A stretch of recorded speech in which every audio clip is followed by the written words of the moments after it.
That's Justin Timberlake with Can't Stop This Feeling. We are in the studio with Derek. Now, Derek, you got to help me. You told me in the hallway the Y, it's a Norwegian name. It's a Norwegian, yes, and absolutely. The Y is pronounced like an E. Yeah, so Ystebo. Ystebo. Derek Ystebo. Derek Ystebo. And Derek is doing Zumba at Broadway Square. But Derek, you don't only do it at the Broadway Square. You do Zumba everywhere. Well, yes, I've everywhere the YMCA is, I should say. Okay. So, yes, for almost 9 years now. 9 years. Well, and I think I met you, 6 years ago. How long have we known each other? That seems to track. A Yeah, long time ago. 2017 or so. Yeah. You are definitely one of the most popular Zumba instructors at the YMCA. I will. if not most popular, definitely the most famous, infamous. Well, I don't know if infamous is a good For word your to very use. intense moves. We'll say, I'll take that. Yeah, I've been known to be high energy, high impact. Few are able to keep up. Sometimes I'm not able to, depending on the day. If With you your see own me, moves. yeah, it can be sometimes a little difficult. How long have you been doing Zumba?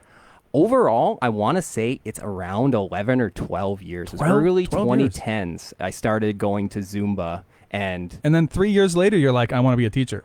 yeah, well, I got some encouragement from some of the instructors that I went to classes for back then. They said, hey, you seem like you know what you're doing. Probably that was a couple years in. It wasn't class 1 when I was hiding in the back, probably way off rhythm and taking breaks about Like every song and a half. Yeah, so not right away. Probably potential wasn't seen immediately. But I can't imagine seeing you tired. I mean, really, so to paint a picture for the listeners, I mean, your dance classes are intense. You jump. You get aerial. You go in the air. I try to see how high I can jump. I've been not touching the ceiling as often as I have been on some of my jumps, so I don't know if that's just me getting older. But, when I first started, I was probably 25 pounds heavier than I am today.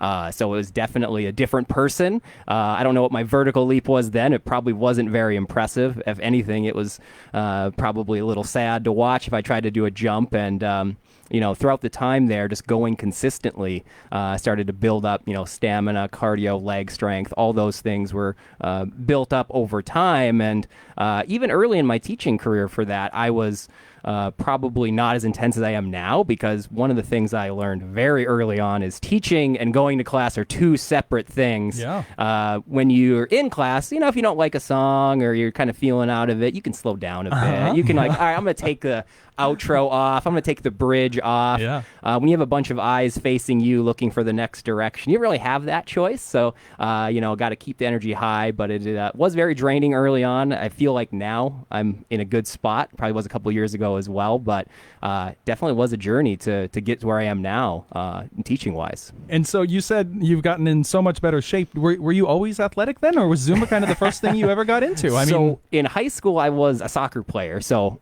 did a lot of running associated with soccer. But after high school, kind of college comes around, you live half a block away from a Raising Cane's, 2 blocks from a Chipotle. Where did you go to high school? I went to Fargo North. Okay. So are you Fargo born? I am Fargo born, Fargo bred, other than a brief stint in Minneapolis for about 3 years. Fargo's been my home my entire life. Okay. And where did you grow up in Fargo? In North Fargo, you said? North Fargo, yeah, in the Longfellow area there. So nice small community feel for North Fargo. Definitely enjoyed it. That's one of the things when I became a realtor. I'm a realtor at Berkshire Hathaway Home Services Premier Properties. I did not know before I got into that career just how special the Longfellow community is. Like up there, it really is. It's something different. It has a different feel to it. And so you grew up there. You went to Longfellow Elementary, the whole 9 yards. That's a blue ribbon school, I think. I believe so. I think it was one of the highest rated elementary schools in all of North Dakota, not just Fargo there. So I know growing up, you can't see her, she's off camera, but my mom taught she assisted at that school growing up.